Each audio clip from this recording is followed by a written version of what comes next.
representante Rodrigo Lara. Gracias, presidente. No, básicamente me parece que este debate muy bien sustentado por el estimado representante citante alerta al país sobre posibles peligros que puedan derivarse de esta actividad de explotación de hidrocarburos.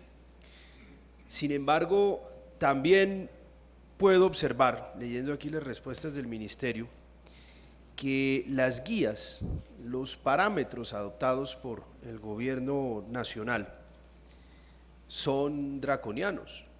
Lo que uno puede leer y observar de estas respuestas es que básicamente las guías a las cuales deben sujetarse las solicitudes de licencia ambiental, es decir, los planes de manejo ambiental que obedecen a guías establecidas por las autoridades ambientales, en este caso por el órgano rector del Sistema Nacional Ambiental, que es el Ministerio de Medio Ambiente, son por lo visto muy estrictas. Miremos nomás, por ejemplo, en materia de distancia entre la actividad del fracking y los acuíferos se establece una norma superior de 500 a 500 metros. Debe existir una distancia muy grande entre el acuífero.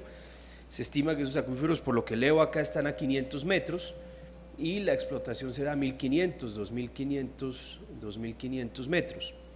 También veo, y no quiero ser exhaustivo porque esto es una primera lectura que realizo, se establecen normas también muy draconianas en materia de vertimientos de los fluidos utilizados, de conservación y tratamiento de estos fluidos.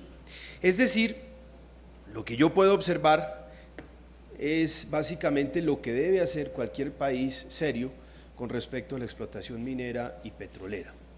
Es muy complejo estigmatizar la actividad petrolera y la actividad minera en un país. La actividad minera y la actividad petrolera aporta desarrollo y sobre todo le aporta a un país soberanía en el manejo de su política energética.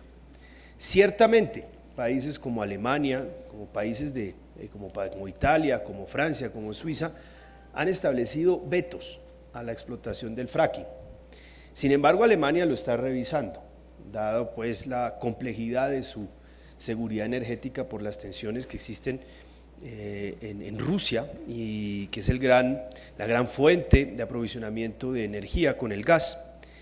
Y en Europa Occidental es también comprensible que esto se restringe y genere mucha susceptibilidad por la densidad poblacional de su territorio. Si uno mira, por ejemplo, los estados de los Estados Unidos en donde se desarrollan esas actividades de fracking, son los estados menos poblados de la Unión Americana, son los estados, digamos, en donde menos problemas tienen respecto a la densidad poblacional. Podríamos pensar que aquí en Colombia hay zonas de menor densidad poblacional en donde esta actividad causaría menos tensión. Naturalmente que en ciertos departamentos, que en ciertas regiones altamente pobladas, pues esto es una actividad que no es recomendable. No sé, ministro, si eso esté previsto dentro de las guías ambientales elaboradas por el Ministerio, si tengan en consideración la densidad poblacional de las zonas donde se van a llevar a cabo estas actividades. En Francia, hoy existe una tendencia muy fuerte para revisar ese veto de hace unos años ya del fracking, justamente porque se están dando cuenta que la seguridad energética de ese país está en juego, ahora que hay unas tensiones ciertas con Rusia, y que esta es una fuente sin duda alternativa de ingresos y sobre todo una fuente que le permitió a Estados Unidos exportar petróleo por primera vez después de más de 50 años de prohibición, dado que hoy se pueden dar el lujo de convertirse en el primer exportador de hidrocarburos del mundo, el primer productor, perdón, de hidrocarburos del mundo. Entonces yo creo que la minería, el petróleo, son actividades necesarias y bienvenidas en un país siempre y cuando se hagan conforme a unas prácticas ambientales muy estrictas. Nosotros lo que deberíamos es pensar en supervisar, en vigilar y en importar las mejores prácticas mineras. Canadá es un país que protege el medio ambiente, los Estados Unidos también, Australia es un país que protege el medio ambiente y son países eminentemente mineros y eminentemente petroleros. Las famosas arenas bituminosas de Canadá, eso es claramente una fuente alternativa de explotación de hidrocarburos, y lo hacen, pero lo hacen conforme a unas prácticas muy estrictas. El problema es la minería desregulada, la minería informal, por ejemplo, que contamina las fuentes hídricas. Yo me hago la idea pues, de que estas disposiciones son estrictas, yo digo que estas disposiciones son sin duda exigentes y bienvenido. El reto aquí es aplicarlas, señor ministro, que es el problema que siempre tenemos en nuestro país, grandes normas, grandes disposiciones y mucha debilidad en la aplicación de la norma, en la fiscalización ambiental. El código, el sancionatorio ambiental hoy en día es sumamente estricto, establece normas de responsabilidad objetiva, por el solo hecho del daño se sanciona y no se tiene en cuenta ni causales de atenuación ni de dosificación de la culpa. Hay una responsabilidad objetiva en materia ambiental. Entonces, pues, el llamado eso sí es a ser muy prudente. La responsabilidad que tiene el gobierno, en este caso el Ministerio de Medio Ambiente, es gigantesca, es agilizar la licencia ambiental, no establecer trabas innecesarias, no establecer trabas dilatorias que disuaden la inversión en un momento complejo, en donde, como lo señaló el representante, efectivamente estamos viendo un posible agotamiento de nuestras fuentes de hidrocarburos, tenemos reservas para 7 años, la actividad exploratoria está frenada a veces por una demora injustificada en ciertas consultas, por una demora injustificada en ciertas licencias ambientales. Lo importante es que aquí las cosas se hagan con unos términos, con unos tiempos por una razón muy sencilla, porque invertir en petróleo y en minería son inversiones absolutamente gigantescas, son inversiones de centenares de millones de dólares, y son inversiones que necesitan de un cierre de un modelo de negocio, de un cierre financiero, y lo que primero disuade cualquier cierre financiero es que uno no sepa cuánto tiempo se va a demorar la etapa de exploración, cuánto tiempo se va a demorar la etapa de producción. Si a mí me dicen que es que la etapa de exploración o la etapa de inicio de exploración se puede demorar 5, 3, 2, 1 año, porque es que no sabemos cuánto se demora la licencia ambiental o la consulta, pues ningún banco o ningún fondo le va a prestar plata a la petrolera o le va a prestar plata a la minera, porque dice, pues que usted a mí no me da certeza sobre los tiempos. Si yo no sé cuánto tiempo hay, pues yo no presto la plata porque yo no puedo montar mi modelo financiero.